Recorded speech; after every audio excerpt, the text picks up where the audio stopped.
ஒரு கிராமத்துல அழகான வீடு ஒண்ணு இருந்தது. அதுல எப்பொழுதும் பறவைகளோட கீச் கீச்சு சத்தம் கேட்டுக்கிட்டே இருக்கும். அந்த வீட்டுல 2 பெண்கள் வாழ்ந்து கொண்டு வந்தாங்க. அதுல ஒருத்தி பேர் ஜெமிலா, ஒருத்தி பேர் ரோசி. 2 பேரும் வேலைகளை பகிர்ந்து கொண்டு மகிழ்ச்சியா வாழ்ந்து கொண்டு வந்தாங்க.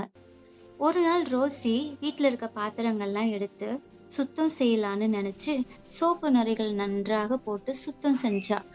அதுல ஒரு பிளேட்ல சோப்பு நுரைகள் கொஞ்சம் இருந்தது. அதில் மொட்டுக்களாய் அங்க இங்கும் ஓடிட்டு இருந்தது.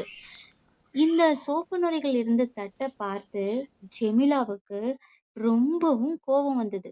அவளால தாங்கிக்க முடியாத அளவுக்கு கோபம் வந்து எரிச்சல் அடைஞ்சா. தன்னோட சகோதரிய கடினமான வார்த்தைகளால திட்டுனா. இத கேட்டதோ தன்னோட சகோதரியான ரோசிக்கு மனது ரொம்ப கஷ்டமா இருந்தது. அவளுக்கு என்ன செய்யறதுனே தெரியல. அவ நம்மள நேசிப்பான்னு நினைச்சா அவ என்னை இப்படி திட்டிட்டாளேன்னு வருத்தப்பட்டா. இந்த கதையிலிருந்து நம்ம என்ன கத்துக்கிறோம்னா, நம்ம ஒருத்தவங்கள மன்னிக்கவும் அவங்கள நேசிக்கவும் ஏசப்பா சொல்லியிருக்காங்க. குற்றத்தை மூடுகிறவன் சிநேகத்தை நாடுகிறான். அதன்படியே வாழ்வோம். ஆமேன்.